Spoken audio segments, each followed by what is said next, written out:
All characters and events described in this story are fictitious. Any similarities with real people or situations are purely coincidental. Please do not judge strictly. Every author was once a beginner. Write in the comments what city you are from and where you listen to this audio version. Don't forget to like, share your life experiences, and be sure to subscribe to the channel so you don't miss the next exciting story. The sixth floor of Bright Horizons' Chicago office was buzzing with that special energy that only a Monday morning can produce. Sunlight streamed through the floor-to-ceiling windows, reflecting off the surface of Lake Michigan in the distance and bathing the open office space in a brilliant sheen. Keyboards clattered in the cubicles, the occasional laugh rang out, and the faint smell of over-roasted coffee wafted from the break room. Emily Reed stood at the head of the conference room, her dark hair pulled back into a neat ponytail, her dark blue jacket standing out against the white board behind her. She tapped the marker on her palm, looking around at her team with a smile that was a mixture of confidence and caffeine. "Okay, guys, let's quickly," Emily said, her voice carrying over the rustle of notebooks and laptops. "We have a big fish on the hook. Apex Athletics wants a campaign that will blow away their competitors. We want Super Bowl-level impact, but with street sass. Ideas, go ahead." The hall became animated. Hands flew up, voices overlapped each other, and Emily's eyes darted from one to the other, nodding in support. This was her element, leading the creative marketing department, pulling brilliant ideas out of the team, like a conductor from an orchestra. At 35, she rose through the ranks through tenacity, turning Bright Horizons' Chicago office into the go-to place for brands to seek bold solutions.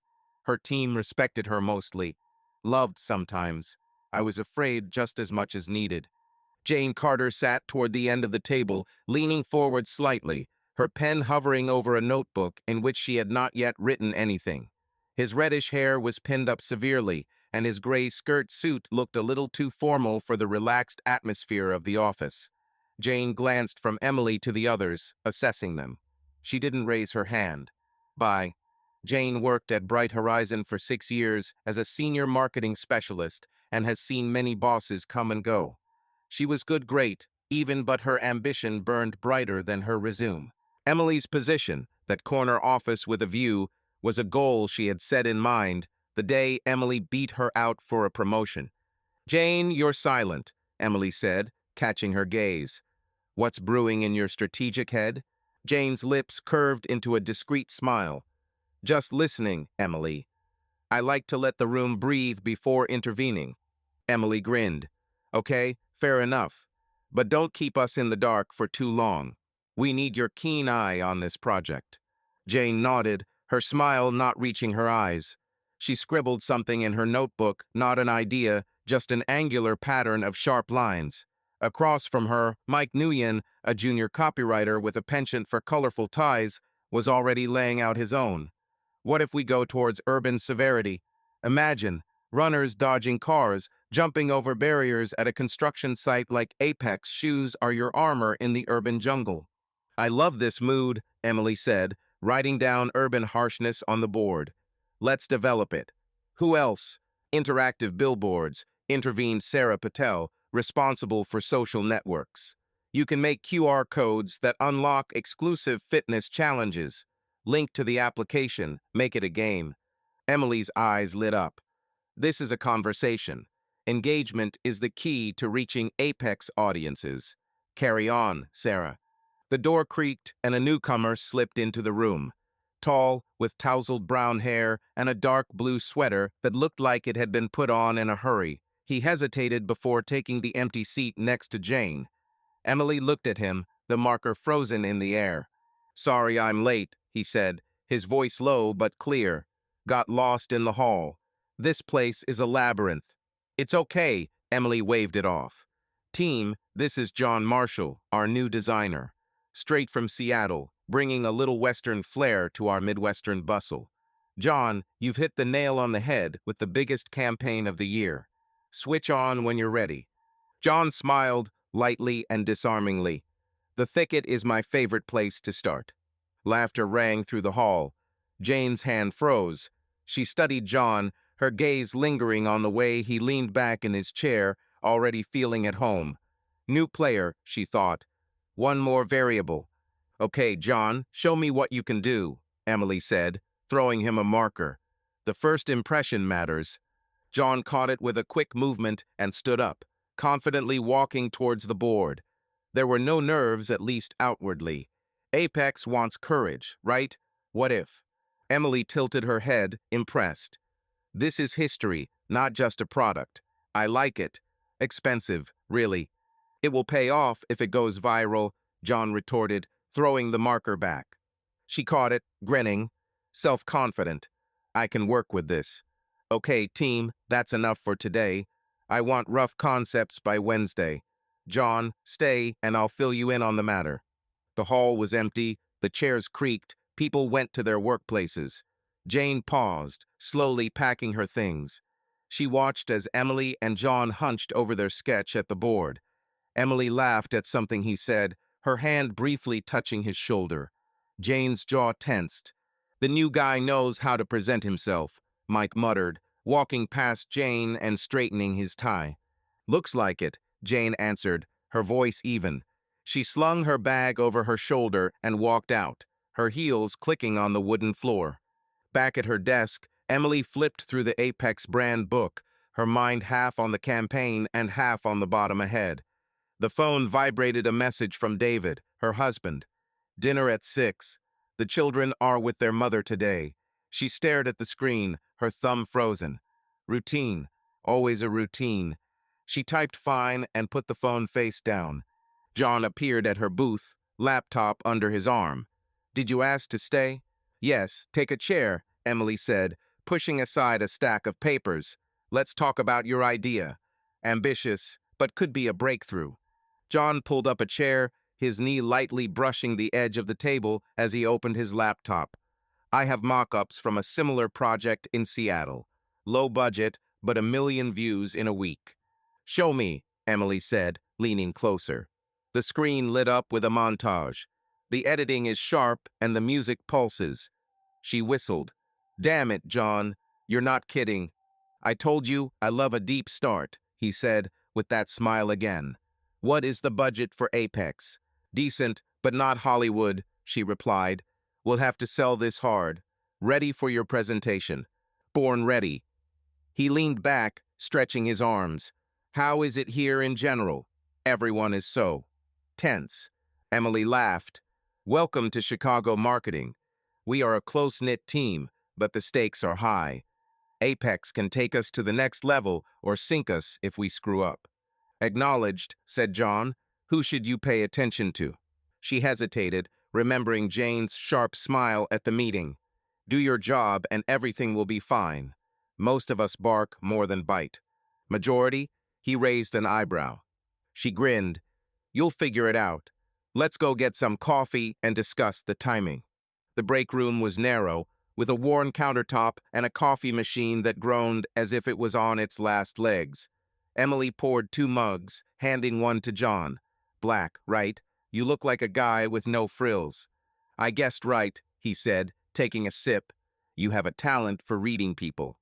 Part of the job, she replied, leaning against the counter. You need to know what attracts the client, what unites the team. By the way, how was it moving from Seattle? Chicago is a different breed of beast. I'm still sorting out the boxes, John admitted. But the lake is a nice change from Puget Sound. Jane walked in, her heels announcing her before she arrived. She paused for a moment when she saw Emily and John, then headed towards the coffee machine. Good morning again, she said, her tone abrupt. I didn't want to interfere. You're not in the way, Emily said, straightening up. Just bringing John up to speed. Any thoughts on Apex? Jane filled the mug, her movements precise. Working on something. Strategic, not flashy. We don't need another viral trick that will burn out. John raised an eyebrow, but remained silent. Emily nodded, keeping her tone light. Fair. Balance is important. Let me know when the draft is ready. I will, Jane said, her gaze sliding to John. The new guy is already making waves, right? Just keeping up the pace, John said, his smile unperturbed. Jane's smile was thin. Good luck with that. She turned around and walked away, steam rising from her mug. Emily exhaled, taking a sip of her coffee. This is Jane, sharp as a knife, but it presses the cards to your chest. Got it, John said, looking at the door where Jane had disappeared. Is she always like this? Mostly, Emily said. Don't take it personally. She's just Jane. By midday, the office had settled into its rhythm. Emily sat in her corner office, not much bigger than a closet, but with a window and her name on the door. She was looking through John's designs when Sarah looked inside, her braids swaying. Hey, boss, do you have a minute? Always, Emily said, pushing her laptop away. What's happened? Sarah looked around, then stepped inside, lowering her voice. Just a warning, people are talking about the new guy. Are you and him in a meeting? They say there was electricity. Emily laughed, rolling her eyes. Come on. He came up with a good idea. I praised it. All. I know, Sarah said, raising her hands. But you know this place. A spark, and everyone is already making up stories. Let them talk, Emily said, leaning back. We have more important things to do. Sarah grinned. You're the boss. Just thought you might want to know. Thank you, Emily said, her smile fading as Sarah walked away. She glanced at her phone, David's message still unanswered. Spark, Sarah said. She shook her head, turning back to her laptop. Just work. Nothing more. Across the floor, Jane sat at her desk, the screen open to Apex competitor analysis. She didn't read. Her eyes were on Emily's office, where John had just entered, laughing at something. Jane tightened her grip on the pen. She'd seen people like Emily before, charming, confident, always the center of attention. But charm doesn't last forever. Jane had a strategy, patience, and a plan. Everything is fine? Mike asked, stopping at her desk with a stack of printouts. Great, Jane said, her voice smooth. I'm just thinking about the campaign. Cool, Mike said, straightening his tie. The new guy is smart, huh? Emily has already put him to work. Jane's smile was as sharp as a blade. Yes, she knows how to choose favorites. Mike laughed, not noticing the subtext. We have to keep up with the boss. See you. Jane watched him go, then returned to the screen. Favorites, she thought. You can say that. She opened a new document and began typing, her fingers moving quickly. Not a pitch for a campaign. Just notes, observations, what I saw, what I heard. Little things but little things have a way of growing. Emily ended the day with a ton of emails and a headache. She locked the office, her bag weighing down her shoulder. John stood at the elevator, his coat slung over his arm. Are you leaving already? He asked. Yes, she said, pressing the down button. Long day. That's not the right word, he said. Thank you for the warm welcome, by the way. She smiled, tiredly but sincerely. You deserve it. Keep it up, and we'll work together. The elevator dinged, and they entered. The doors closed, and the hum of the engine filled the silence. Emily's phone vibrated again. David, are you going? She didn't answer. Plans for the evening? John asked, looking at her. Just dinner, she said, her voice neutral. And you? Unpacking, he said with a mock groan. My apartment is a war zone. She laughed. You will survive. Chicago is worth it. The doors opened into the hall, and they stepped out into the cool of the evening. See you tomorrow, boss, John said, turning left. Bright and early, Emily called after her. She turned right into the parking lot, her steps slowing. The lake shimmered in the distance, a dark mirror under the city lights. She pulled her coat tighter. The phone was silent in her pocket. Emily pushed the front door open with her shoulder, the bag sliding from her hand and landing with a thud on the floor in the hallway. The light in the house was soft, warm, not the harsh glare of office lamps to which she had become accustomed during the day. The clock on the wall showed 18:12. She was 12 minutes late, but David wasn't one to count. At least I haven't been before. From the kitchen came the faint clink of dishes and the smell of something simple, fried chicken, probably with potatoes. routine.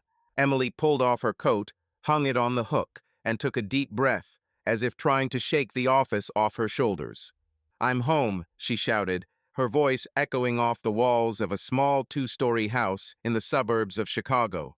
There was no answer, only the rustle of footsteps and the creaking of a chair. She walked through the living room, past a sofa with threadbare cushions and a coffee table littered with magazines and children's pencils. Their children, Leela and Owen, spent the night with their grandmother today, a rare evening alone with David. Emily didn't know whether to be happy about this or not. Silence without children's noise seemed to her not like relief, but like an emptiness that needed to be filled with something. She stopped in the kitchen doorway, leaning against the frame. David stood at the stove, tall and slightly stooped, wearing an old plaid shirt that she had given him about 5 years ago. His blonde hair, already touched with gray at the temples, was disheveled, as if he had run his hand through it for the 100th time that day. He stirred something in the frying pan without turning around. "Hi," Emily said, trying to put at least a drop of warmth into her voice. "It smells delicious." David nodded, glancing over his shoulder. "Chicken with garlic, potatoes in the oven. Nothing special." "Still better than office coffee," she said, forcing herself to smile. She stepped inside, opened the refrigerator, and took out a bottle of water. The cold plastic in my hand was an anchor, something real after a day full of words and ideas. "How was your day?" David asked, finally turning around. His blue eyes met hers, but they didn't have the usual sparkle in them, just tiredness, teacher fatigue after a day with teenagers. Emily shrugged, unscrewing the lid. Tense. "New project, big campaign. Everyone is on edge." "Again?" he said, returning to the frying pan. "You said the same thing last time." "Something with the clothes, right?" "Sportswear," she clarified, taking a sip. "Apex Athletics. They want something loud, like the Super Bowl, but with a street vibe. Today is the first brainstorming session." David chuckled without looking up from the stove. "Sounds like another fire that you'll have until midnight to put out." Emily tensed, but swallowed the taunt that was on the tip of her tongue. "Maybe, but it's important. If everything works out, it will take the department to the next level." "What if not?" he asked, his voice even almost indifferent. She placed the bottle on the table a little more abruptly than she intended. "Then we'll clear it up. As always." He nodded as if this was the answer he had been waiting for. Silence hung between them, interrupted only by the hiss of oil in the frying pan. Emily looked at his back, at the familiar lines of his shoulders that once seemed so reliable to her. Now they simply were. She rubbed her temples, feeling the headache that had started in the office. "How are you?" she asked, trying to change the subject. "How was school?" David turned off the stove and turned around, wiping his hands on a towel. "Usual chaos. The 11th grade again staged a circus in class."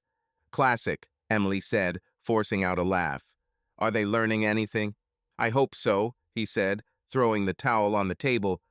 "But sometimes it seems like I'm just a supervisor, not a teacher." "You're too hard on yourself," she said, although her voice sounded mechanical. She'd heard this complaint before, dozens of times over the years. David opened the oven, taking out a tray of potatoes. The golden pieces smelled like rosemary, and for a moment Emily wished that the scent could fix something, fill a crack she could feel but couldn't name. He placed the pan on the table, and they sat opposite each other, as they had done hundreds of times. Plates, forks, chicken, potatoes. Everything is in its place.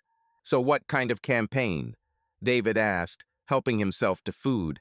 "Tell me something, otherwise all I hear is about intense and important." Emily took a fork and picked at the potatoes. "Well, it's about running shoes. We want to do something with history.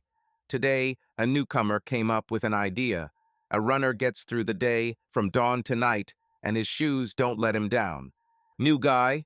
David asked, cutting off a piece of chicken. His eyes were on the plate. "Yes, John," she said, trying to sound casual. "Designer from Seattle. A talented guy, he fit right in. Today, I came up with the concept straight away." David nodded, chewing. It's good that you have help. Otherwise, you're always dragging everyone down. Are you finishing? David asked, nodding towards her plate. No, she said, standing up. I'll take a shower. Long day. As you say, he answered without looking at her. She left the kitchen, her steps echoing loudly in the silence of the house. In the bathroom, she turned on the hot water. Steam filled the small space, covering the mirror. Emily took off her blouse, threw it on the floor, and stood under the stream, closing her eyes. The water washed away the office noise, but did not wash away what she brought home. The conversation with David was spinning in my head. His words, "You're out there somewhere," they clung like a splinter. She thought about John, his easy smile in the office, the way he tossed her a marker. It was nothing, just work. When she came out, wrapped in a towel, David was already clearing the table. She stood in the bedroom doorway, looking at him from across the hallway. "I'll go to bed early," she said. "Tomorrow there will be turmoil again." "Okay," he said without turning around. "Good night."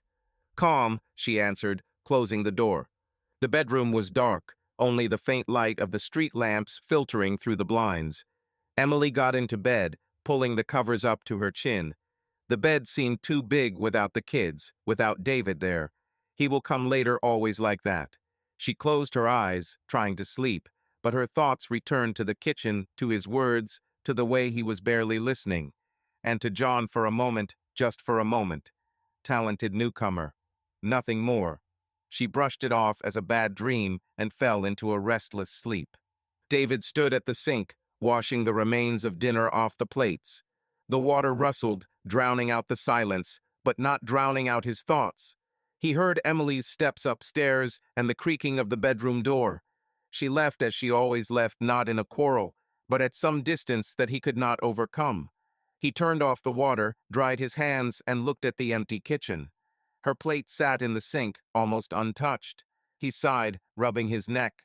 He didn't know why her story about the newcomer hurt him so much today. Just tired, he told himself. Just a day. Tomorrow will be better. The sixth floor of Bright Horizon turned into a quiet desert by 8 o'clock in the evening. The booths were empty, the screens went dark, and only the faint hum of the air conditioner broke the silence. Outside the windows of Chicago, the lights came on, reflecting in the dark surface of Lake Michigan, and inside the office the light was on only in one corner, where Emily Reed and John Marshall were leaning over a table littered with sketches and coffee cups. It had been a busy day, with the team churning out dozens of ideas for Apex Athletics, but none seemed strong enough to take off. Emily decided to stay to finalize John's short film concept. He volunteered to help. Now they were alone, and the air between them hummed with fatigue and something else that Emily did not want to give a name. "Here," said Emily, tapping her pencil on the sketch, "the transition from morning to night. It should be sharp but smooth, so that the viewer feels the rhythm." John nodded, sitting next to her, his elbow almost touching hers. His laptop was open in a montage from Seattle, the rainy footage she'd seen yesterday. He was correcting something in the graphics editor, moving the cursor with ease, as if he was dancing. "Agree. Maybe add a light change. Morning fog, then sunset and neon at night. The shoes will become the anchor, the only constant." Emily sat back in her chair, rubbing her eyes. "Yes, it works.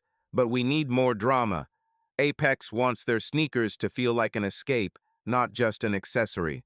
"Salvation, you say?" John said, grinning. He turned to her, his brown eyes sparkling under the lamplight. "Then let's give the runner a problem. Trauma, rain, whatever, and the shoes pull him out." "Oh, I like it," Emily said, straightening up. "Let's say he stumbles. The ankle twists, everyone thinks it's the end, and then he stands up and the camera focuses on the sneakers. It's as if they raised it themselves." John laughed, throwing his head back. "You're just a screenwriter. Maybe you should take pictures, and I'll just draw." "Don't tempt me," she answered, also laughing. "I already think half the time how to do everything myself." "It's noticeable," he said, his tone becoming a little softer. "You're everywhere, Emily. How are you holding up?" She shrugged, looking away at the sketches. "Coffee and stubbornness. Maybe. Some more coffee. You're insatiable, she said, turning towards the car to hide the warmth rising to her cheeks. She inserted a new capsule, but her hand shook and the capsule fell to the floor. Damn, she muttered, leaning over. John leaned down at the same time, and their heads almost collided. Careful, he said, laughing, and caught the capsule before she did. He straightened up, holding it between his fingers. Here, I saved your honor. My hero, she said sarcastically, but her voice was softer than she intended. She took the capsule, their fingers touched again, and this time she did not immediately remove her hand. This is my job, he said, his voice deeper.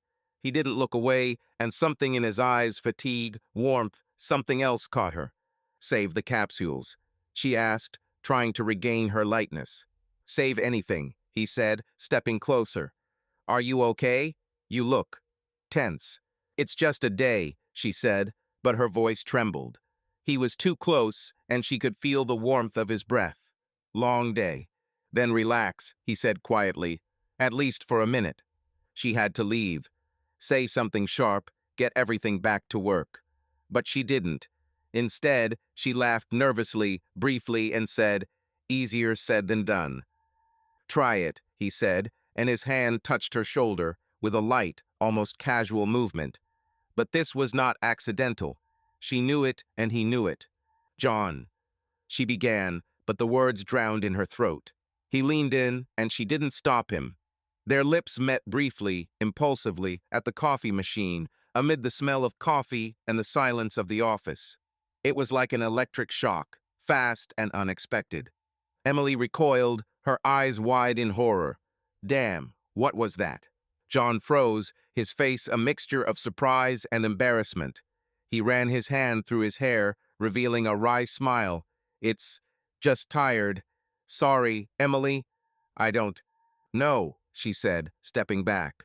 Her heart was pounding and her head was buzzing. This shouldn't have happened. I agree, he said quickly, raising his hands. Let's forget, right? She nodded, but her hands shook as she grabbed her mug. Yes, let's forget. I have to go. Emily, wait, he said, stepping towards her. Are you okay? Yes, she lied, her voice harsh. I'm just tired. See you tomorrow. She turned and left the break room, her steps fast, almost running.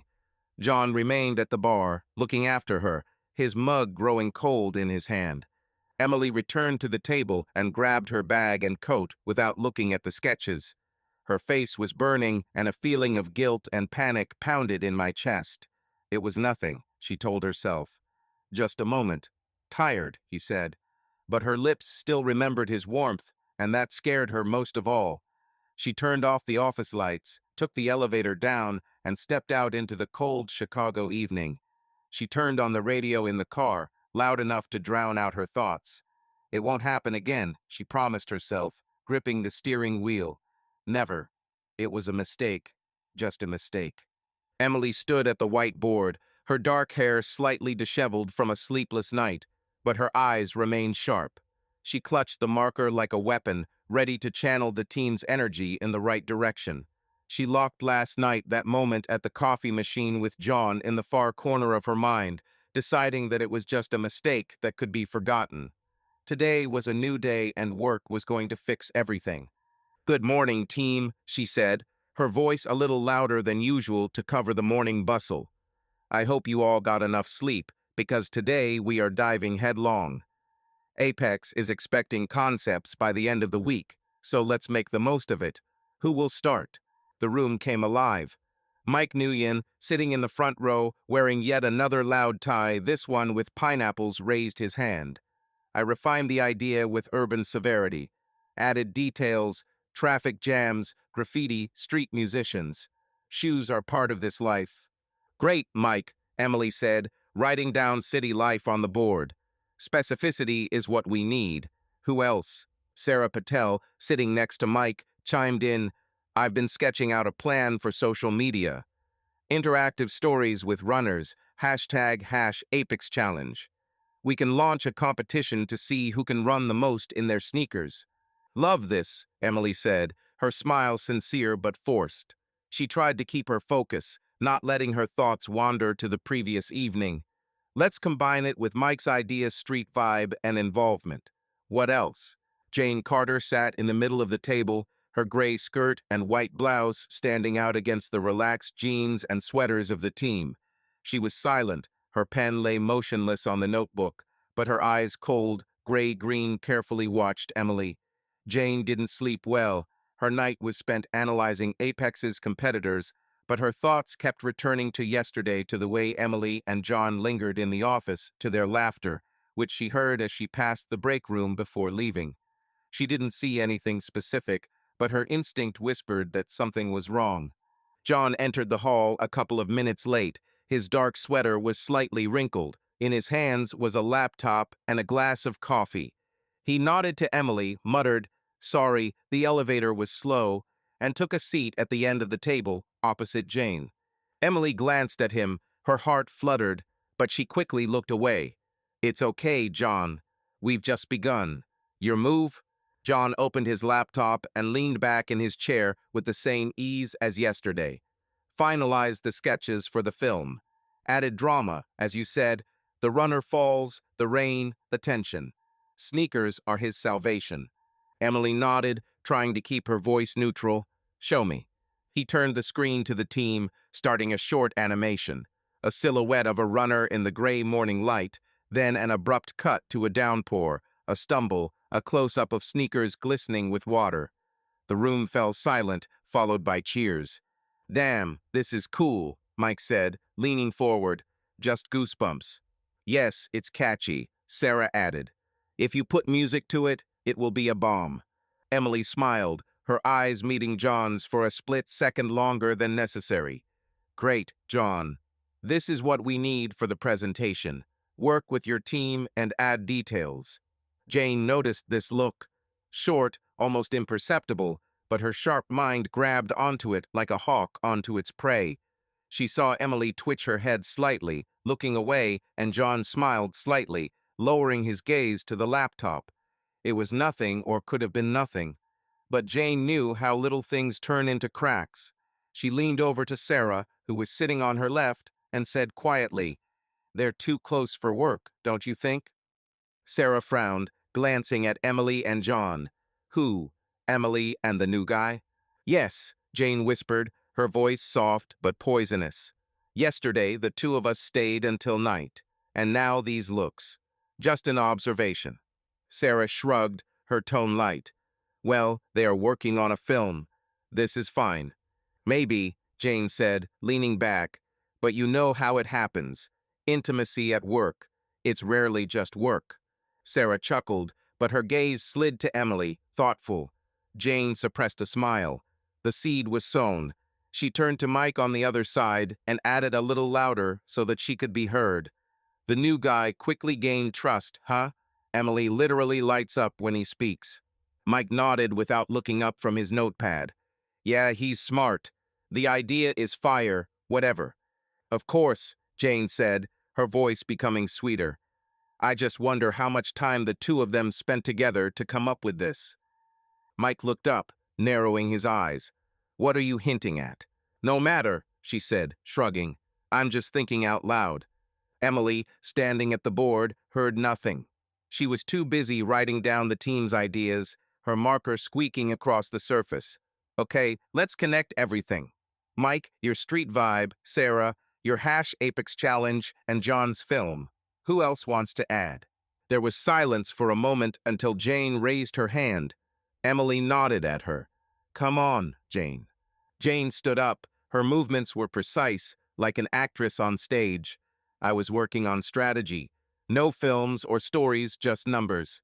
Apex is losing market share among women 25-35. We need to target them. Less pathos, more practicality. Shoes are like a reliable companion, not an action hero." Emily thought as she tapped her marker on her palm. "Good point. We can build this into a campaign. Practicality plus emotions balance. As long as you don't drown it in a movie drama," Jane said, her tone even but with a slight bite. She glanced at John, then at Emily. "Sometimes simplicity wins." John chuckled, crossing his arms. Simplicity is great, but Apex wants noise. The film will make noise. Noise doesn't always sell, Jane retorted, her eyes narrowing. But do as you please. Emily raised her hand to interrupt them. Both approaches make sense. Jane, give me your numbers after the meeting. John, finish the film. We will find the middle. Jane sat up, her face unreadable, but inside she was seething.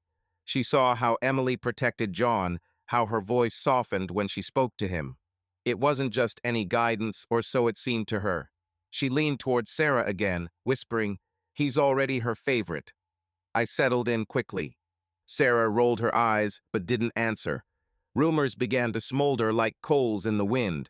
Jane knew how it worked. A whisper here, a hint there, and soon the entire office would be buzzing. While Emily suspected nothing, she was busy with her sketches and plans. "Okay, that's all for today," Emily said, closing the marker. "Divide up into tasks and move forward. John, stay a minute and let's discuss your editing." The team dispersed, chairs creaked, voices mixed into a general noise. Jane gathered her things slowly, her eyes following Emily and John, who remained at the board. Emily was explaining something, pointing to the sketch, and John was nodding, his smile too warm for a simple colleague. Jane clenched the pen in her hand, her nails digging into her palm. Later, at the coffee machine, Jane ran into Mike and Sarah. She poured herself some coffee. Her movements were leisurely, but her voice was sharp. "Have you noticed how they look at each other, Emily and this John?" Mike shrugged, holding his drink. "Yes, they look fine. They work." "Too many looks for work," Jane said, taking a sip. "Yesterday I saw how they were delayed, until nightfall, alone in the office." Sarah frowned. "So what? They were making a film." "Maybe," Jane said, her tone softening, almost conspiratorial. "But you know how it happens. First work, then something else." "You're being dramatic," Sarah said, but her voice was hesitant. "Just observing," Jane said, smiling thinly. "We'll see." Mike chuckled. "If anything happens, I'll be the first to bet coffee on it. But for now, these are just ideas for Apex." "Of course," Jane said, her eyes sparkling. "Bye." She walked away to her desk, leaving Sarah and Mike looking at each other. The rumors smoldered, weak but alive. Jane knew it would take time for them to warm up, but she was patient. Her envy was as cold as a blade, and she was going to use every look, every word to undermine Emily. While she didn't notice anything, she was immersed in her work. Emily stood at the board with John, her voice businesslike. "Add more contrast in night scenes. Let the shoes stand out." "I'll do it," John said, writing in a notebook. "You're on a roll today." "I'm trying," she said, avoiding his gaze. Yesterday's kiss came back to her mind, but she pushed it away. "Let's keep the pace." "As you say, boss," he said, his tone light, but his eyes lingered on her a little longer. She turned away, feeling the heat on her cheeks, and said nothing. Jane saw this from afar, her lips pressed into a thin line. David Reed stood at the kitchen stove, stirring spaghetti sauce, when the clock on the wall struck 7 in the evening. It was already dark outside the window of a Chicago suburb. The streetlights along the street cast faint spots of light on the asphalt wet after the rain. The children, Leela and Owen, were sitting at the table in the living room. Leela was drawing something with colored pencils, and Owen was fiddling with a construction set, occasionally dropping parts on the floor. An ordinary evening in their house is cozy, familiar, but today there was something else in the air. Emily hasn't returned yet, although she promised to be there by 6. This was not the first time in recent days, and David felt a heaviness building in his chest that he could not yet name. He turned off the stove, took off the apron, and hung it on the hook by the sink. His plaid shirt, slightly wrinkled from a day at school, smelled of chalk and weariness. David taught high school history, and his day was spent fighting with teenagers who were more interested in telephones than the Civil War. He was used to chaos, but he wanted peace at home. But there was no peace. He looked at the phone, no messages, no calls, just silence. "Leela, Owen, dinner is in 5 minutes," he shouted into the living room, wiping his hands on a towel. "Put away the toys." Just a little more. Leela responded. Her voice was high and stubborn. 5 minutes, he repeated, trying to sound firm but not stern.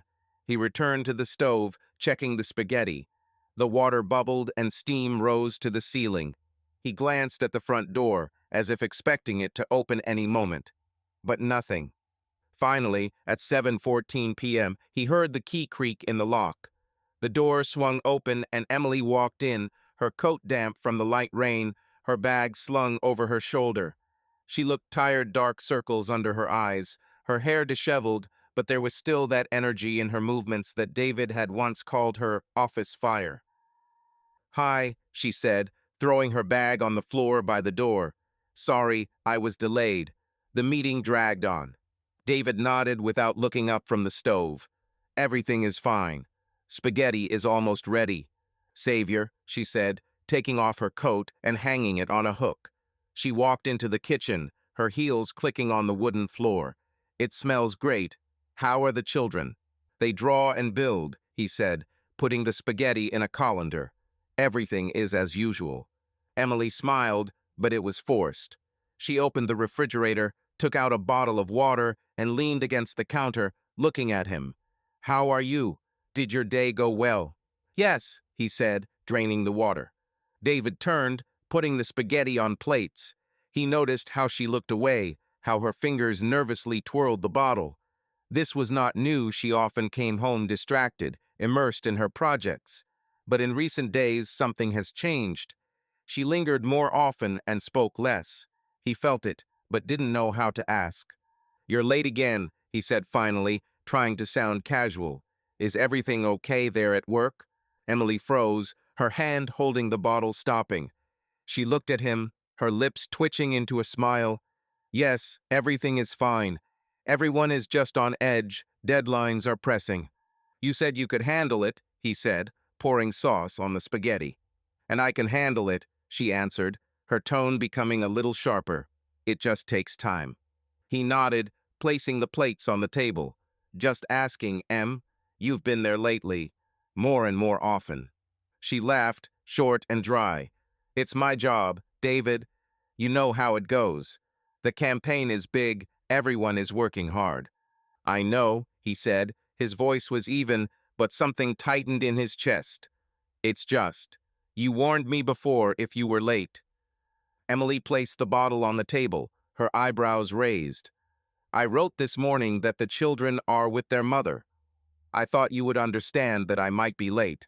"I understand," he said, sitting down at the table. "I just noticed, that's all." She sat down opposite, took a fork, and picked at the spaghetti. "Well, now you know. Everything is under control, don't worry." David looked at her. Her face was tired but closed. He wanted to say more, to ask what kept her in the office, why she came home so distant.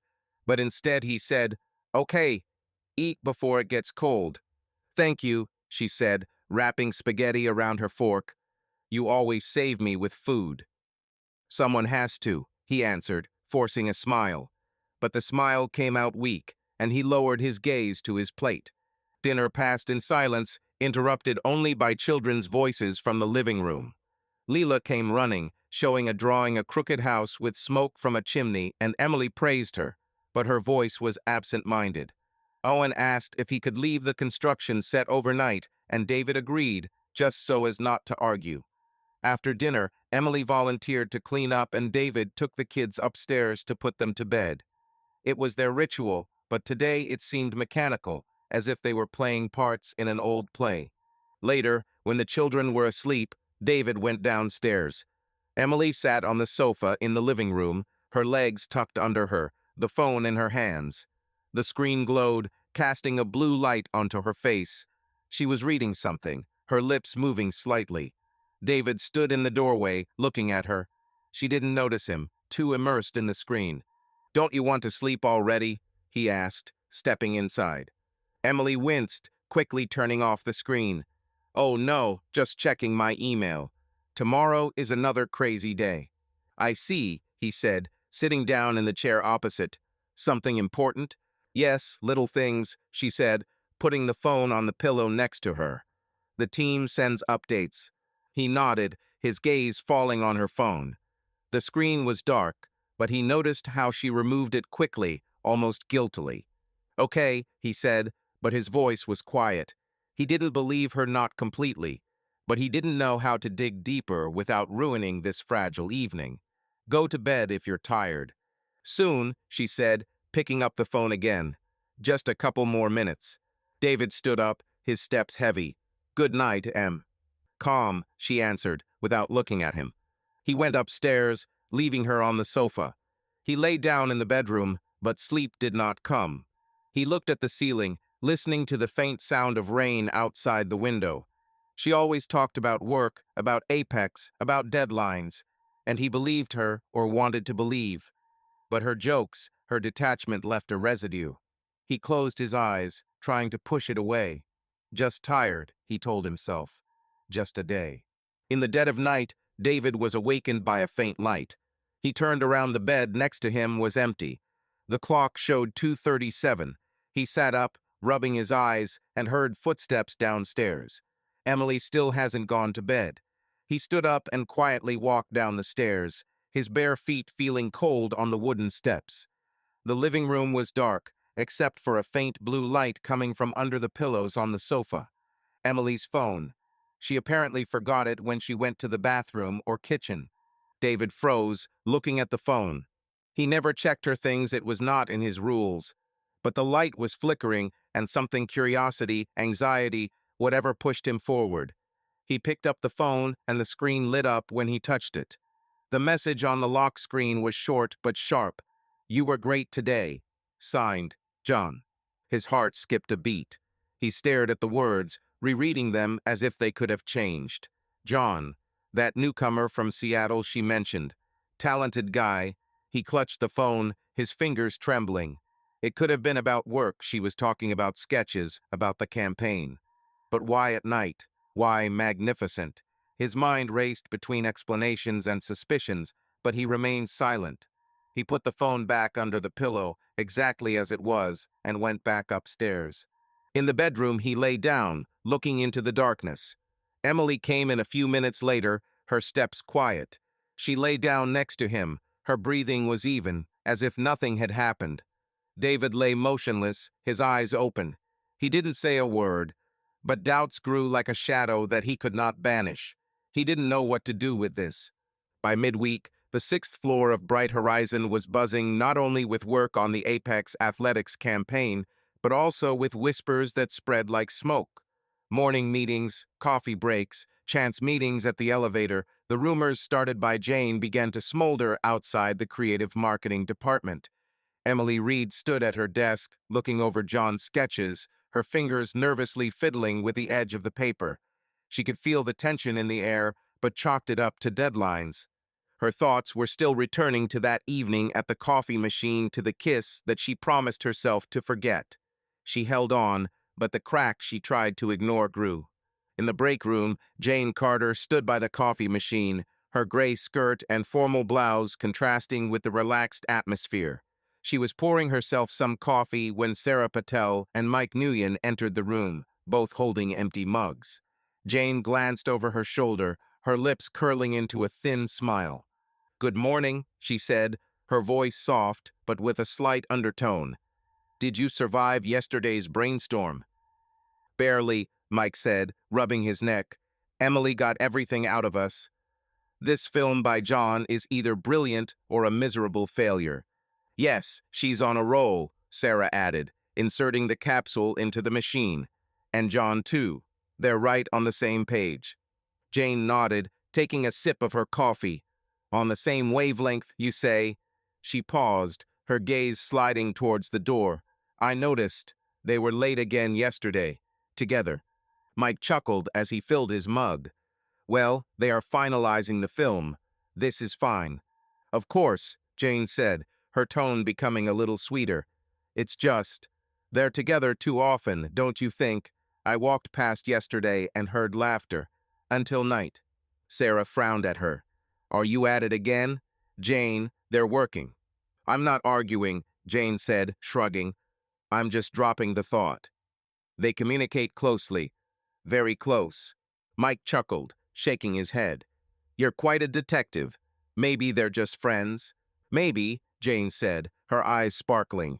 But you know how it happens. Work, laughter, and then… She didn't finish, leaving the phrase hanging in the air.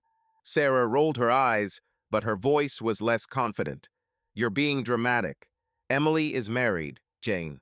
It doesn't mean anything, Jane said quietly, almost in a whisper. Just an observation. She walked away, leaving Mike and Sarah looking at each other. The seeds she had planted were already beginning to sprout, and Jane knew how to fuel the fire. At her next coffee break, she accidentally ran into Lisa from accounting, a short woman with a sharp tongue who loved gossip more than her spreadsheets. Hi, Lisa, Jane said, pouring herself more coffee. Have you heard that our department is in full swing? Is it boiling? Lisa asked, her eyes lit up. What do you have there? Oh, nothing special, Jane said, her tone light but meaningful. Just Emily and the new guy, John. They are literally inseparable. Yesterday again until night in the office. Lisa raised an eyebrow, setting her mug down on the counter. Inseparable, you say? How is that? Well, you know, Jane said, lowering her voice. Looks, laughter, delays. People are already whispering. Wow, Lisa said, her lips curling into a smile. Romance in the workplace? This is something new. I'm not saying anything, Jane said, raising her hands. I'm just telling you what I heard. People are talking. People always talk, Lisa said, giggling. But it's interesting. Emily is married, right? Yeah, Jane said, her gaze growing colder. But who knows what's going on behind closed office doors? Lisa nodded, her eyes sparkling with anticipation. Jane left, knowing that Lisa could not resist. By lunchtime, rumors had leaked outside the department. Lisa, sitting in the cafeteria with a colleague from it, casually said, Have you heard that marketing is a bitch? Emily and some new guy. Hot topic. A colleague from it, a guy named Todd, shrugged. Emily? The one from the 6th? Doesn't look like her. You'll be surprised, said Lisa, taking a bite of the sandwich. They say the two of them are in the office until nightfall. Laughter looks everything is like in the movies. Todd chuckled. Well, if it's true, you won't envy her husband. That's it, Lisa said, her voice becoming louder. And he, by the way, is a teacher. My neighbor knows him. Maybe tell me. It's none of my business, Todd said, but he grinned. But if anything happens, keep me informed. By evening, word reached David's friend Pete, whose wife worked in the same building as Bright Horizon. Pete, sitting at a bar after work, received a message from his wife. I heard from the accounting department that Emily is having an affair with a colleague. Is it true? Pete frowned as he reread the text. He had known David since college, and he knew Emily as his wife smart, confident, not one to play tricks. But the message stuck in my head. He decided not to tell David, yet there was no evidence, only gossip. But the shadow of doubt has already fallen.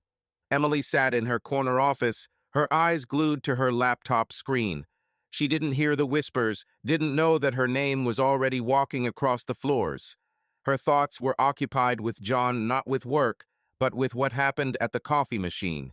She promised herself that it wouldn't happen again, but yesterday at the meeting their eyes crossed again, and she felt a heat that she couldn't explain. It was stupid, dangerous, and she decided to put an end to it. Talk to him, set boundaries. She dialed his extension. John, come see me, she said, her voice businesslike. I'll be right there, he replied, his tone light as always. A minute later he entered, closing the door behind him. His dark sweater was slightly wrinkled, his hair was disheveled, but his smile remained the same warm, almost disarming. What happened, boss? Emily stood with her arms crossed. We need to talk about what happened. John froze, his smile faltering. Are you talking about a coffee machine? Yes, she said, her voice becoming quieter. It was a mistake. We both know it. I agree, he said quickly, raising his hands. I didn't want to. Well, you know, it happened by accident. Accident or not, this shouldn't happen, she said, looking into his eyes. I'm married, John. I have children. This This is impossible. I understand, he said, his voice becoming more serious. I didn't mean to complicate things. It's been a long day and I'm tired, she finished for him, remembering his words.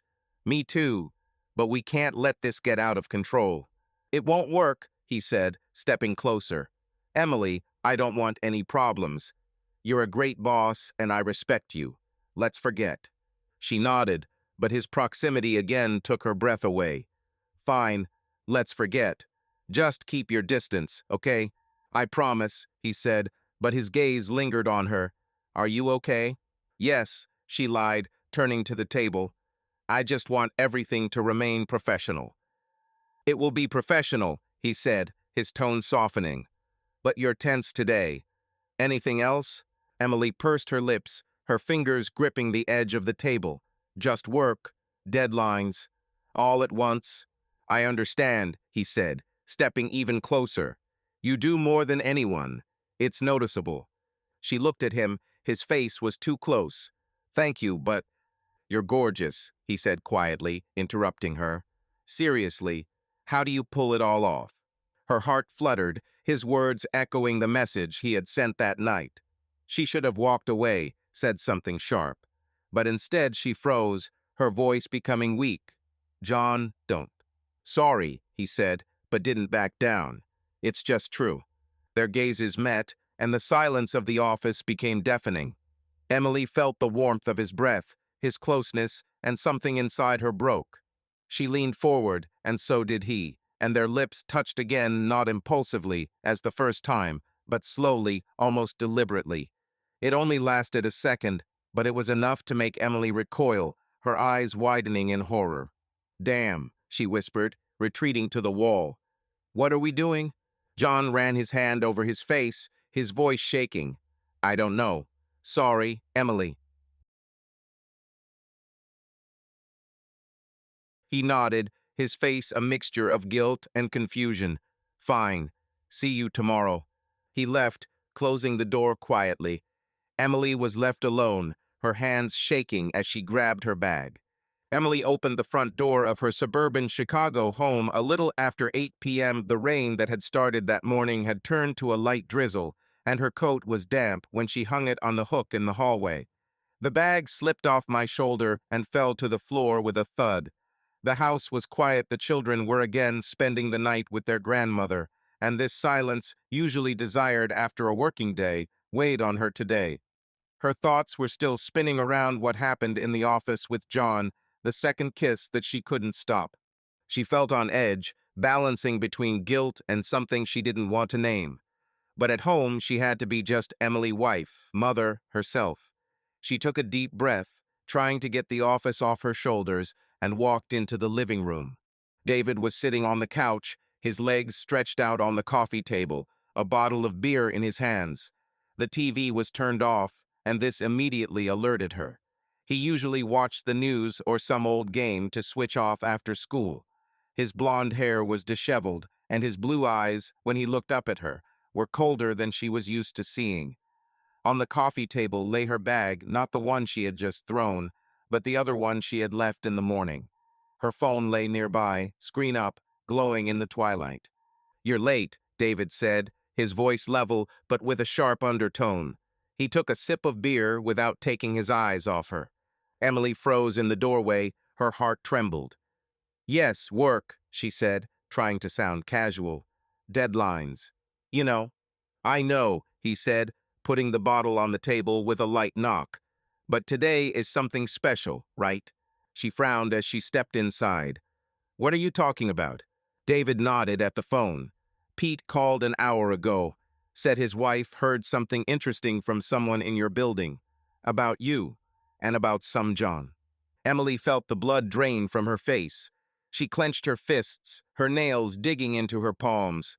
What did you hear? She asked, her voice becoming quieter. That you're having an affair with him, David said, his tone sharper. That you two are in the office until the night, laughing, flirting. That your entire floor is already discussing this. She opened her mouth to protest, but the words stuck. Rumors. She didn't know that they had gone beyond the department, but now it hit her like a cold wind. "This is nonsense," she finally said, forcing herself to smile. "People talk, David. You know how it goes." "I know," he said, getting up from the sofa. He was taller than her, and now his height seemed threatening, although he did not move closer. "But I decided to check. I took your phone. And do you know what I found?" Emily stepped towards the table, her heart pounding. "You. What? Did you go through my phone?" "Yes," he said, his voice getting louder. "And it's full of messages from John. You were great today. I can't wait for tomorrow. Is this work, Emily?" She grabbed the phone, her fingers trembling as she opened the conversation. The messages were there short, seemingly innocent, but in the context of today, they burned her. She remembered his words in the office, his closeness, and a knot of guilt began to swirl in her chest. But she couldn't tell the truth, not now, not to him. "This is friendship," she said, looking up at him. "He's a colleague, David. We work together. This is all." "Friendship?" he asked, his eyebrows flying up. "Are you serious? Messages at night, delays every day, and now your whole office thinks you're sleeping with him. Is this friendship?" "This is gossip," she shouted, her voice breaking. "People make up bullshit because they're bored. You don't believe this, do you?" "I don't know what to believe," he said, his eyes narrowing. "You come home late, barely talk to me, and now I see it. How can I not think, Em?" She threw the phone on the sofa, her hands shaking. "Because you know me, I'm not like that. It's just work. John is just a colleague. We make a campaign, and that's it." "Just a colleague," he repeated, his voice lower, almost threatening. "Then why do you blush when I mention him? Why are you hiding your phone like it contains secrets?" Emily froze, her cheeks actually burning. She felt drawn to John, she couldn't deny it to herself. His smile, his voice, the way he looked at her, it grabbed her, even if she tried to resist. But she didn't want to admit it, not to David. "I'm not hiding," she said, her voice trembling. "You're making it up. It's friendship, that's all." "Friendship," he said, shaking his head. "Do you believe this yourself?" She opened her mouth, but no words came. She wanted to believe, wanted to convince herself that it was true, that the two kisses were mistakes and not something more. But the doubts she had been nagging resurfaced, and she turned away, unable to meet his gaze. "Yes," she finally lied. "I believe." David looked at her, his face a mixture of pain and anger. "You're lying," he said quietly. "I see it, Em. You don't even look at me." "Because you accuse me of something that doesn't exist," she shouted, turning to him. Her eyes filled with tears, but she clenched her fists to prevent them from spilling. "It's work, David. Just work. Work doesn't text you you're great at 2 in the morning," he said, his voice shaking. "Work doesn't force you to come home so far away." "I'm tired," she shouted, her voice breaking. "And here you are conducting an interrogation. Because I am your husband," he barked, taking a step towards her. "I need to know what happens when the whole town says my wife is having an affair." Emily stepped back, her back hitting the wall. "This is not a novel," she said, her voice becoming quieter but trembling. "This is gossip, and you believe them, not me." David looked at her, his chest heaving. He wanted to believe, he wanted to grab onto her words like a life preserver. But messages, rumors, her detachment, all this accumulated in him like a storm. "I don't know what to believe," he said finally, his voice falling to a whisper. "But I can't do that." He turned, took a bottle of beer from the table, and walked towards the stairs. Emily stepped behind him, her voice cracking. "David, wait. We can talk." "I talked," he said without turning around. "I'm going to sleep. In the living room." "David," she began, but he was already climbing the steps. His steps were heavy. The door to the living room slammed, and silence fell on her like a stone slab. Emily remained standing in the living room, her arms falling to her sides. Tears that she held back gushed out, hot and fast. She collapsed on the sofa, burying her face in the pillow. It was friendship, she told herself. But the lie burned her because she knew that the attraction to John was real, even if she didn't want to admit it. She clutched the phone, her tears dripping onto the screen, and closed her eyes, trying to drown out the chaos in her head. David lay on the living room couch, staring at the ceiling. The blanket he took from the closet smelled of dust, but he didn't care. He heard her steps upstairs, the creaking of the bed, her quiet sobs through the thin walls. The rumors reached him through Pete, a friend he trusted. Emily and son John. Everyone is talking. He didn't want to believe it, but the messages on her phone, the ones he found while she was in the shower in the morning, were like a knife in the back. He asked himself what he did wrong. He loved her, still loved her, even now, when anger and pain suffocated him. But he didn't know how to get through it. The night passed in tears after the scene with David, and she barely slept, her eyes red despite the layer of foundation. Her thoughts rushed between home and work, between her husband's anger and what happened to John in her office. She tried to control herself, but inside everything was coming apart at the seams. She didn't know that the rumors that David had heard had already become a storm ready to hit her here. Jane Carter sat at her desk a few booths away from Emily's office, her gray skirt and white blouse immaculate as always. Her face was calm, almost impenetrable, but inside she was seething with cold satisfaction. The rumors that she had been fueling all week, whispers during coffee breaks, random phrases to colleagues, had done their job. She saw Emily lose control, her tense shoulders in meetings, her short glances at John, her fatigue. Jane knew it was time to strike. In the morning, she sent an email to HR, short and formal. Please consider the inappropriate behavior of the head of creative marketing, Emily Reed, towards a subordinate, John Marshall. This is creating a toxic atmosphere in the team. She didn't provide any details, let HR do the digging themselves. Her goal was simple, to undermine Emily and maybe, if she was lucky, to take her place. By 10 o'clock in the morning, Emily received an email from Linda Gonzalez, the HR manager. It was laconic. Emily, come see me at 11 o'clock to discuss a complaint. Emily frowned as she reread the words. Complaint. Her heart trembled, but she shrugged off the worry.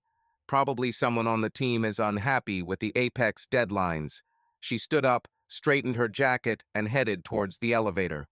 Linda Gonzalez's office was on the 4th floor, in the corner of a hallway where the walls were painted a dull beige and the air smelled of paper and old coffee.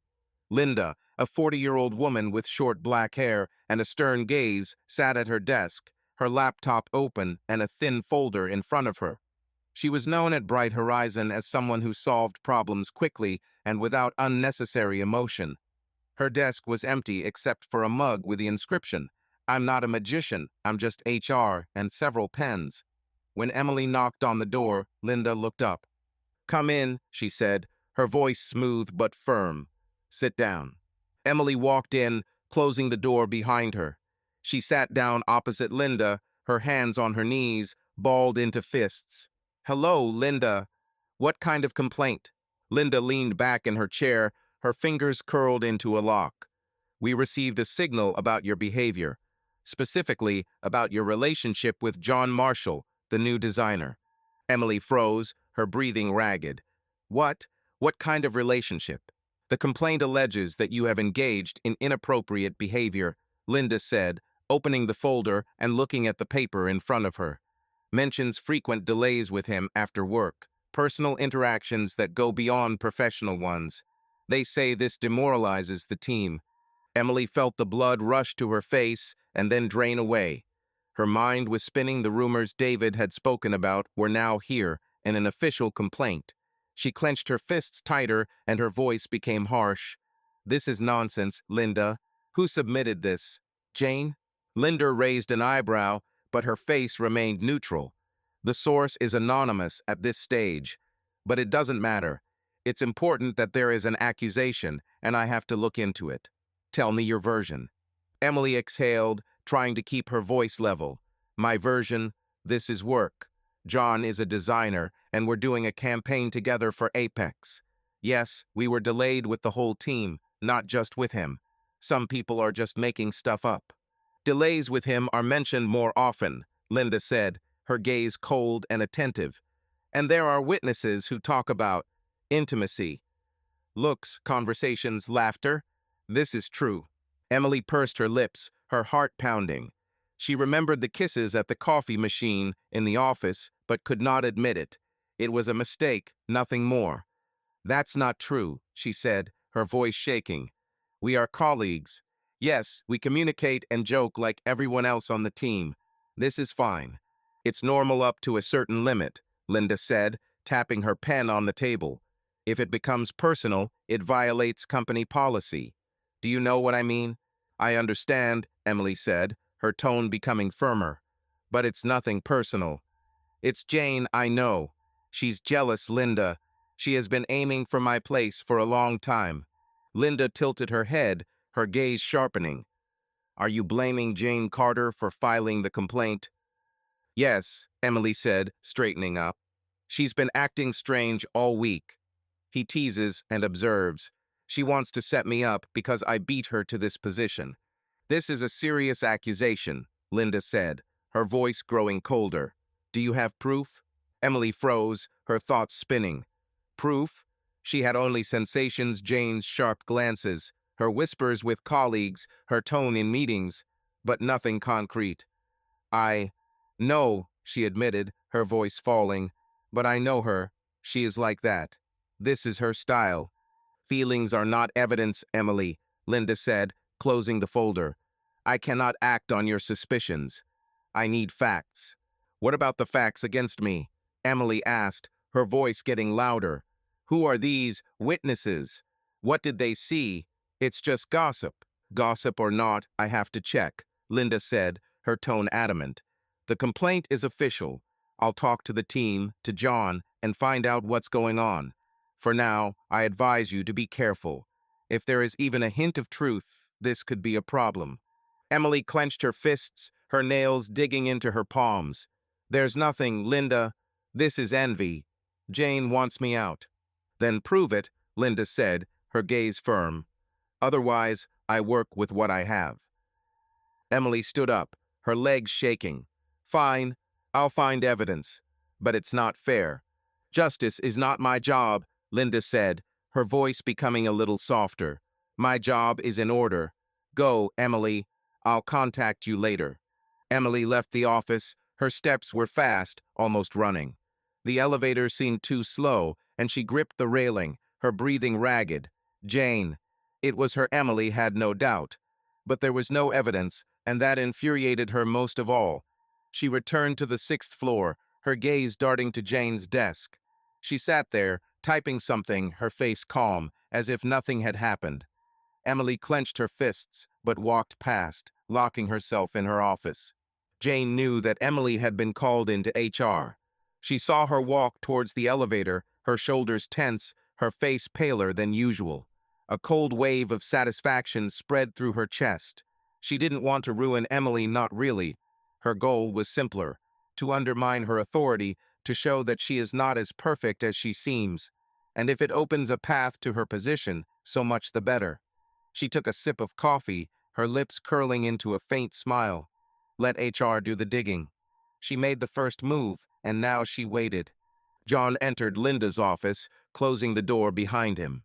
His dark sweater was slightly wrinkled, his hair disheveled, as if he had run his hand through it before entering. He looked relaxed, or tried to appear so, but his brown eyes glanced nervously at Linda as he sat down opposite her. He didn't know exactly why he'd been called, but after his conversation with Emily in her office yesterday, and that second kiss he couldn't get out of his mind, he had a bad feeling about it. "Good morning, John," Linda said, her voice level, but with a firm undertone. She folded her hands on the table, her gaze direct. "Thank you for coming." "Good," he said, squeezing out a slight smile. "Did something happen?" "Yes," Linda said, opening the folder and looking at her notes. "We have received a complaint about you and Emily Reed, about your interaction." John froze, his smile fading. He gripped the armrests of the chair, his fingers digging into the fabric. "Complaint? What complaint?" "Anonymous," Linda said, her tone remaining neutral. "It is alleged that there is something more than a professional relationship between you. Frequent delays after work, personal conversations, behavior that demoralizes the team. I want to hear your version." John swallowed, his throat dry.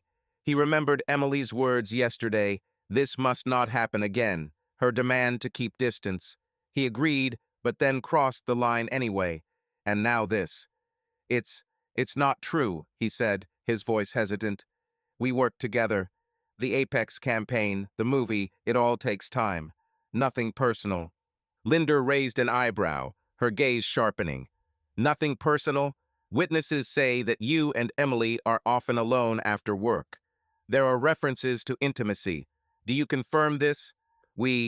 Yes, we were late, he said, rubbing his neck. But this is work. Sketches, installation. The team knows what we are doing. The team may know, Linda said, tapping her pen on the table. But some see more. They say you're too close. Is that so? John looked away, his thoughts spinning. He knew that rumors were circulating. Sarah mentioned something during a coffee break. Mike joked about chemistry. But he didn't think it would reach HR. We get along, he said finally. She's my boss. We joke and discuss ideas. This is fine. Fine up to a point, Linda said, her voice growing colder. The company has a strict policy regarding relations between managers and subordinates. If there is something between you, this is a violation. Do you know what I mean? Yes, he said, his voice becoming quieter. But there's nothing. We're just colleagues. Linda leaned forward, her gaze like a spotlight. John, I don't like games. I have a complaint, witnesses, and I need to know the truth. Was there something between you and Emily or not? I can call others, check the camera footage, but it's easier if you say it yourself. John felt the pressure squeezing his chest. He didn't want to set Emily up. He respected her, maybe even more than he should have. But Linda wasn't joking, and her words about cameras sounded like a threat. He remembered that evening at the coffee machine, yesterday's kiss in her office. This was more than just friendship, and he knew it. His voice wavered as he spoke. Yes, there was something. Linda froze, her hands stopping. Something. Check. John clenched his fists, and his gaze fell on the table. We kissed. But it was by accident. Accidentally? Linda asked, her tone becoming sharper. Twice is not an accident, John. Was it mutual? He nodded, his face turning red. Yes, mutually. But it's not. I didn't want anything serious. It just came out. We're both tired and... Tired, Linda repeated, her voice dry. This is not an excuse. Do you realize this is a violation of policy? Yes, he said, looking up. But I didn't want problems. She's my boss, and I wasn't going to set her up. You've already set her up, Linda said, closing the folder. That's all I need to know for now. Go, I'll talk to Emily. John stood up, his legs feeling weak. Linda, it shouldn't. I didn't mean for it to get to that point. It's not your decision, she said, her voice firm. Go. He left, closing the door quietly. His heart was pounding and his head was buzzing with guilt. He didn't want to betray Emily, but under Linda's pressure the truth came out. He headed towards the elevator without looking around, hoping it wouldn't ruin everything.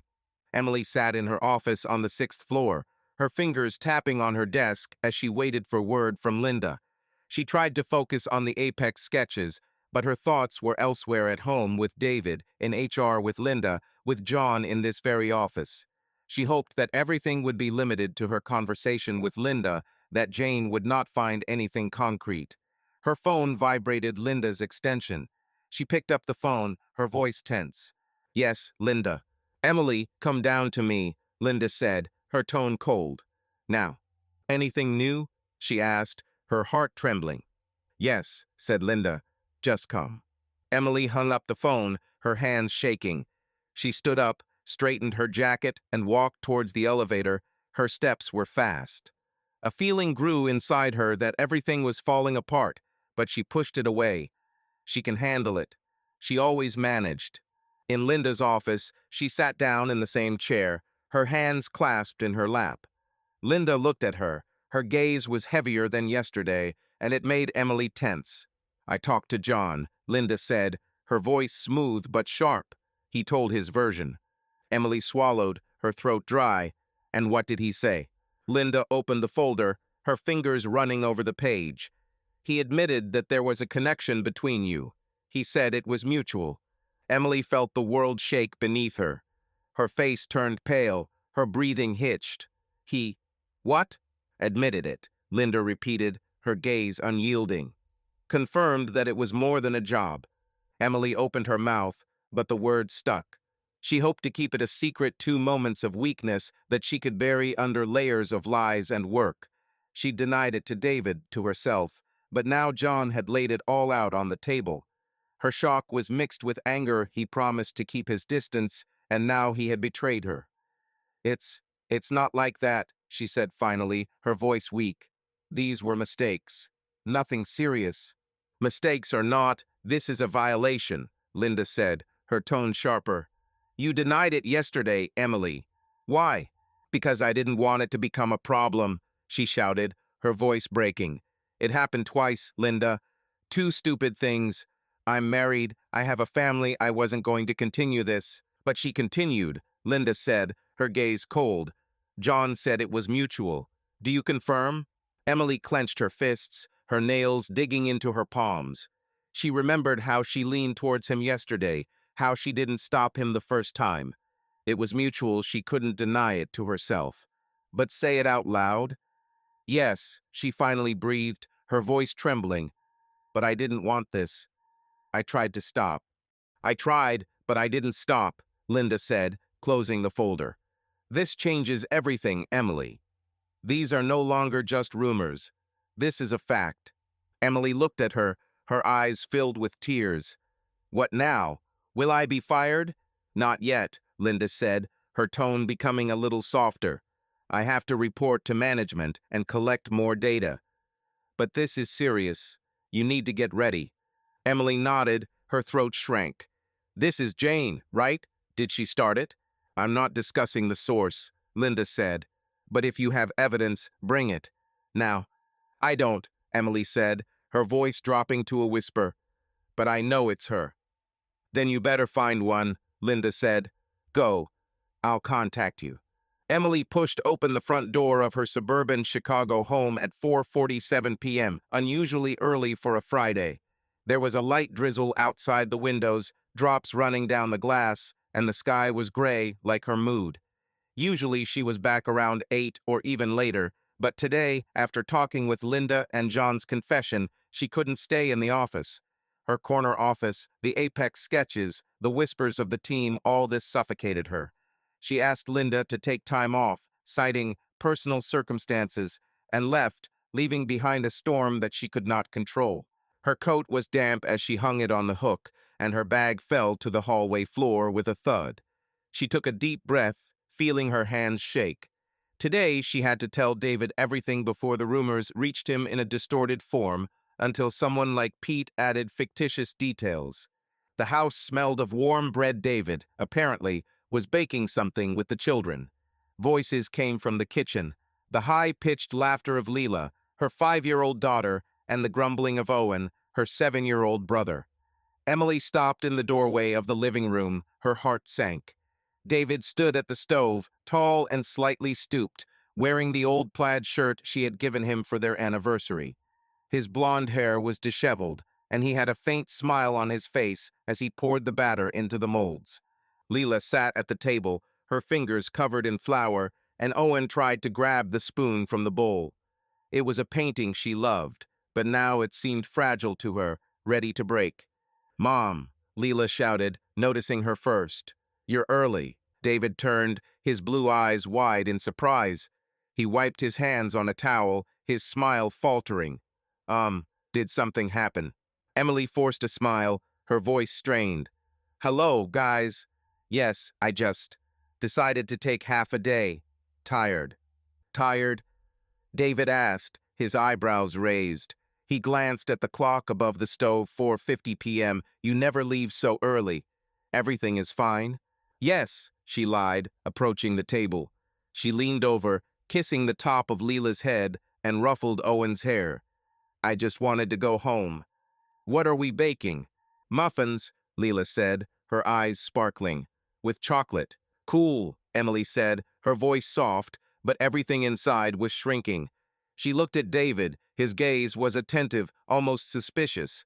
"David, can I see you for a minute?" He nodded, throwing the towel on the counter. "Leela, Owen, watch the test. Don't eat raw, okay?" "Clear." The children answered in unison, although Owen was already reaching for the bowl. Emily walked into the living room and David followed. She stood by the sofa, arms crossed, her fingers nervously fiddling with the sleeve of her blouse. David closed the door to the kitchen, his face becoming more serious. "What's going on, Em?" he asked, his voice quiet but tense. "You look out of your mind." Emily swallowed, her throat dry. She decided to show her cards, not all, but enough to get ahead of the rumors. She couldn't lie anymore, not after John gave her away to Linda. "I have to tell you something," she said, her voice shaking, "until you heard it from someone else." David frowned as he stepped closer. "Heard what? What are you talking about?" She took a deep breath, her eyes meeting his. "About John, new designer. There was something. Kiss. Once. Well, two, but that's all." David froze, his face turning pale. His arms fell along his body. The bottle of beer he was holding almost slipped out. "Kiss?" he asked. His voice was hoarse. Did you? Did you kiss him?" "Yes," she said, her voice becoming quieter. "But it was a mistake, David. I'm confused. Work, stress, everything piled up, and I don't know how it happened." "Confused?" he said, his eyes widening. "Are you kidding?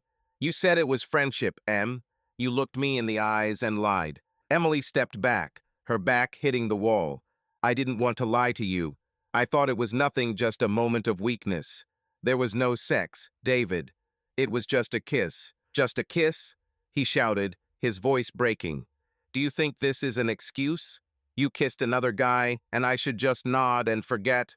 "No," she said, her eyes filling with tears. "I'm not asking you to forget. I want you to understand. I was stressed, he was there, and I don't know why I did it. But I stopped it." "Did you stop?" he said, his voice becoming lower, almost menacing. "When? After the first one? After the second? Or when I started to suspect?" Emily clenched her fists, her tears streaming down her cheeks. "After the second one. Yesterday. I told him this is the end. I don't want him, David. I want us." He looked at her, his face a mixture of shock and pain. His chest was heaving, as if he was trying to keep his anger inside. "Do you want us?" he said quietly. "How should I feel, Em? My wife is kissing a colleague, the whole city is whispering about it, and I find out about it like this. I wanted to say earlier," she said, her voice breaking, "but I was afraid. I didn't mean to hurt you." "You've already hurt," he said, his voice trembling. "Do you think it's nothing, because there was no sex? Do you think I should just swallow it?" "No," she said, stepping towards him. "I know it's terrible. I know I'm to blame. But I'm trying to fix everything." "To correct?" he said, retreating. "How? You kissed him, Emily, twice. So what next? More kisses? Night at the office?" "No," she shouted, her voice breaking. "This is all. I swear, David. It was a mistake, and I finished it." He shook his head, his eyes wet, but he clenched his jaw to keep the tears from falling. "I don't know what to believe," he said quietly. "You lied to me before. How can I trust you now?" Emily extended her hand, but he recoiled. "Because I love you," she said, her voice weak. "Because I don't want to lose it. I'm confused, but I choose you. Us." David looked at her, his face contorted with pain. He wanted to believe, wanted to cling to her words, but every time he closed his eyes, he saw her with someone else. "I need to think," he said finally, his voice hoarse. "I can't. Not now." "Think?" she asked. Her heart sank. "About what?" "About us," he said, looking away. "I take the children and go to my parents for the weekend. Without you." Emily froze, her tears stopping in shock. "Without me? David, can we talk?" "I can't talk," he said, his voice becoming harder. "I need time. You did it, Em. Now I have to figure it out." "Please," she said, her voice breaking. "Don't go like that." I'm not leaving, he said, looking at her. I think. Stay here. Do what you want. But I need to leave. He turned and walked into the kitchen, his steps heavy. Emily remained standing, her arms falling to her side. She heard him talking to the children. Leela, Owen, get ready. We are going to visit our grandparents. And Mom? Leela asked, her voice high and surprised. Mom will stay home, David said, his tone even but tense. She has things to do. Emily collapsed on the sofa, her face buried in her hands. Tears flowed again hot and fast. She showed her cards, hoping to save them, but instead, things got worse. David was in shock. She saw it in his eyes, in his trembling voice. She wanted to believe that the truth would help, but now he was leaving her alone with her guilt and fear. David packed the children's bags, his movements mechanical. He heard her sobs from the living room, and every sound cut him like a knife. He led Leela and Owen out to the car, their voices ringing with questions, but he waved them off as he got behind the wheel. Driving to his parents an hour away would give him time to think. He started the engine without looking at the house and drove away, leaving Emily in silence. The weekend dragged on for Emily Reed like an endless nightmare. The house in the Chicago suburbs, usually full of children's laughter and noise, was deathly quiet. David left with Leela and Owen to visit his parents on Friday night, leaving her alone with her thoughts and guilt. She spent Saturday on the couch, staring at the turned-off TV, her phone lying next to her, but not ringing. She dialed David 3 times short messages. Call me, please. We need to talk. I love you. But there was no answer. Only silence, thick and heavy, filled the space. She tried to sleep, but every time she closed her eyes, she saw his face. Shock, pain, anger, and tears flowed down her cheeks again. The food remained untouched. The coffee she was brewing was cooling in the mug. Her thoughts revolved around John, what she had done, and how everything had collapsed because of 2 stupid moments of weakness. The weekend wasn't any easier for David. He visited his parents in a small town an hour's drive from Chicago, where his mother immediately noticed a shadow on his face. Leela and Owen ran to play in the yard, and he sat in the kitchen of the old house, his hands clutching a mug of tea, which he did not drink. His mother, Margaret, asked softly, "What happened, son?"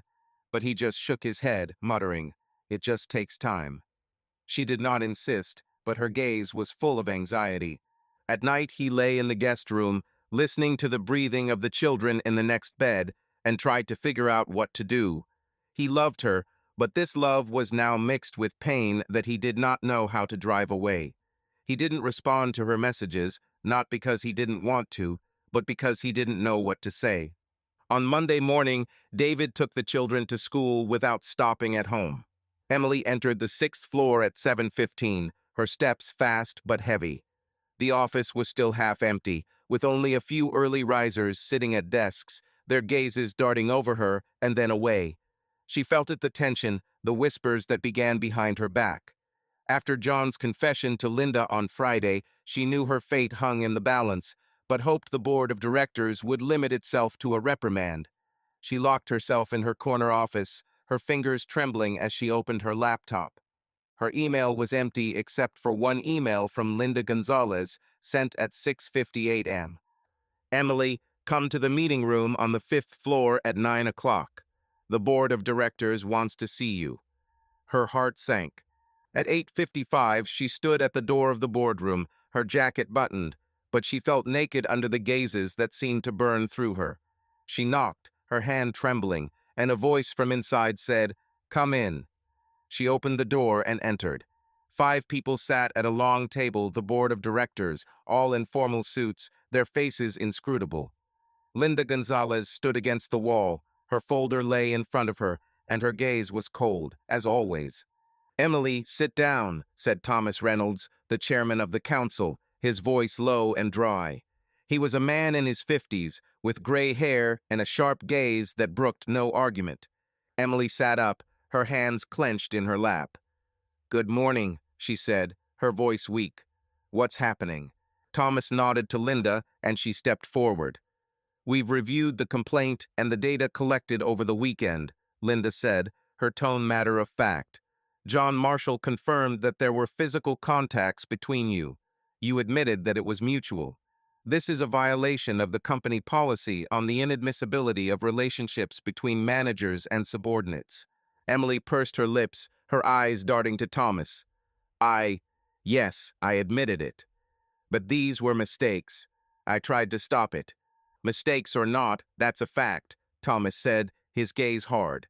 We have witness statements confirming your delays together. These aren't just rumors, Emily. This is a proven violation of ethics.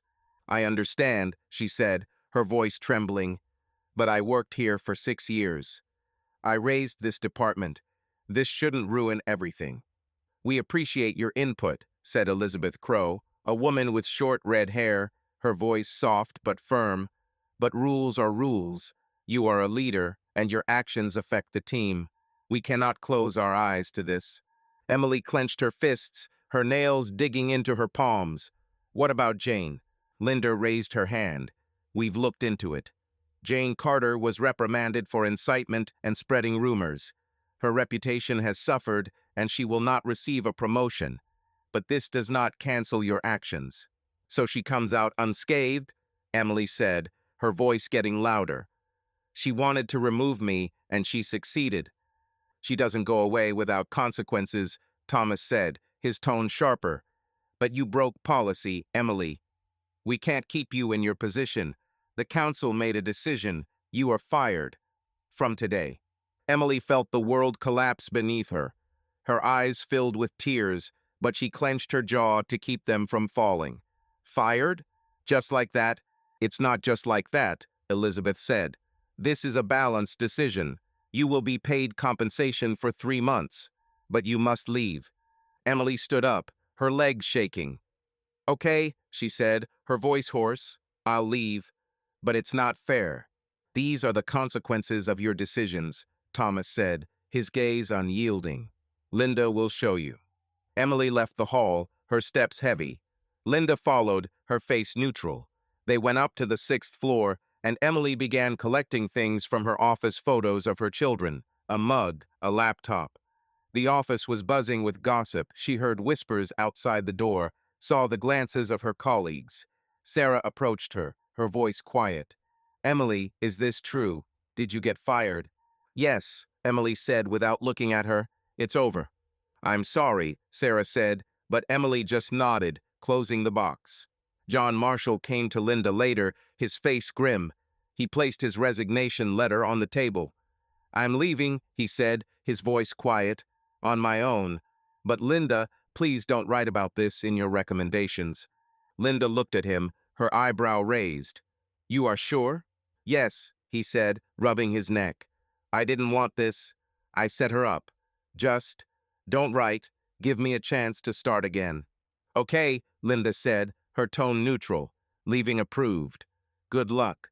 He left, his steps were fast. The office was buzzing. Gossip spread across the floors like the wind, and no one knew what would happen next. Emily was sitting in her car in the parking lot, her box of belongings in the back seat. She looked at the lake in the distance, her tears flowing quietly. The evening enveloped the Reed home in the Chicago suburbs in soft silence. Outside the windows, a weak wind moved the bare branches of the trees, and the lanterns along the street cast pale spots of light on the asphalt wet after the rain. The inside smelled of fried fish and chips, the dinner David had prepared for Leela and Owen, while Emily sat on the couch, staring into space. It was her first evening at home since leaving Bright Horizon on Monday, and she was still getting used to the silence that had replaced the office buzz. David returned with the children from his parents on Sunday, but their communication was strange short phrases, avoiding glances, silence that said more than words. The children, feeling the tension, stayed closer to their father, and Emily did not know how to fix it. Dinner passed quietly. Leela chatted about school, Owen complained about the fish being too hard, and Emily and David answered in monosyllables, avoiding each other. After eating, she cleared the table, her movements mechanical, and he led the children upstairs to put them to bed. She heard his voice through the thin walls soft, soothing, reading a story about a bear and a forest. Her heart sank. She wanted to be there with them, but she knew that now her place was below, among the remains of dinner and her own guilt. She was sitting in the kitchen, her hands clutching a cold mug of tea that she had not drunk, when David's footsteps came down the stairs. He walked into the kitchen, his plaid shirt unbuttoned at the top button and his blonde hair disheveled. His blue eyes, usually warm, were cold and tired. He stopped at the table, his hands resting on the back of the chair, and he looked at her, his face unreadable. "Emily," he said, his voice quiet but firm. "We need to talk." She looked up, her heart trembling. "Are the children sleeping?" "Yes," he said, nodding. "Just fell asleep. Sit here." She got up from the sofa, her legs feeling weak, and moved to the kitchen table opposite him. Her fingers nervously fiddled with the edge of her sleeve, and her head began to spin. She knew this conversation was brewing. She was afraid of him, but she waited. David sat down, his hands on the table, and he took a folded envelope from his shirt pocket. He placed it in front of her, his movements slow, almost ritualistic. "Here," he said, his voice level. "These are separation documents." Emily froze, her breathing ragged. She stared at the envelope, her eyes widening. "Separate living?" she asked. Her voice was weak. Are you? Are you filing for divorce?" "No," he said, shaking his head. "Not yet. This is not a scam. This is a step. I need time, Em. I can't be with you now." She clenched her fists, her nails digging into her palms. "Time? What time is it, David? You went away for the weekend, you were silent for 3 days, and now this." He exhaled, his gaze falling to the table. "I don't know how much. I thought about this all the time with my parents. I was trying to figure out how to live with this, with what you did. But I can't. Not now." Emily felt tears welling up, but she clenched her jaw to hold them back. "I told you everything," she said, her voice trembling. "I admitted that I kissed John. I said it was a mistake, that I was confused. I didn't sleep with him, David. I stopped it." "Stopped," he repeated, his voice becoming sharper. "After 2 times. After I started to suspect. After the rumors reached me. Do you think this makes everything easier?" "No," she said, her voice cracking. "I know it's not easier. I know I'm to blame. But I'm trying to fix it, David. I lost my job, I'm here, I want to save us." He looked at her, his eyes were wet, but he blinked away the tears. "I don't know if I want to save," he said quietly. "You kissed him, Em. You lied to me. How can I live with this?" Emily extended her hand across the table, but he moved away, his movement abrupt. "Please," she said, her voice weak. "We can try. For the children, for us. I love you." "I love you too," he said, his voice shaking. "But that's not enough now. Love doesn't erase it. I need time to figure out if I can trust you again." She pursed her lips. Her tears still fell, hot and fast. "And what does this mean? Will you leave?" "I'll stay here today," he said, his tone becoming firmer. "I sleep in the living room like last time. Tomorrow I'll start looking for an apartment in our area to be closer to the children. I want to see them more often, to be close. But with you, I can't be together yet. These are the consequences of your choice, even if it was wrong," he said, his gaze heavy. "But I need to deal with this shit." She wiped her tears with her sleeve, her voice becoming quieter. "And the children? What will we tell them?" David clenched his fists, his face softening for a moment. "We will do this carefully," he said. "Let's say that Dad needs to live separately for a while to think. No quarrels in front of them, no scenes. I don't want to hurt them. They shouldn't have to suffer because of this." Emily looked at the documents in front of her fingers trembling as she touched the envelope. "And then what? We just live separately? Forever?" "I don't know," he said, his voice quiet. "Maybe I can forgive. Maybe not. But now I need space." She nodded, her tears dripping onto the table.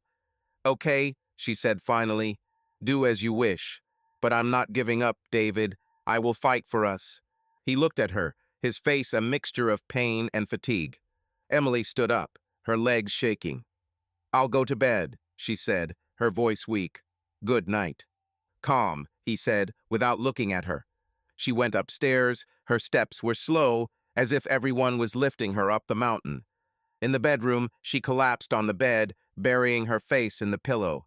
Tears flowed quietly. Her body shook with sobs. She lost her job, her husband, control over her life. The separation papers lay on the kitchen table like a death sentence. David remained in the kitchen, his hands gripping the edge of the table. He heard her footsteps, her sobs through the walls, and every sound cut him. He didn't want this, he didn't want to see, didn't want to leave her in tears. He loved her, but the love was mixed with pain that he could not drive away. He went down to the living room, took a blanket from the closet, and lay down on the sofa, looking into the darkness. Subscribe to our channel so that your love doesn't cheat on you, and go ahead and listen to the next story, because this story is nothing compared to the next one. If you're under 18, don't even think click to the next one.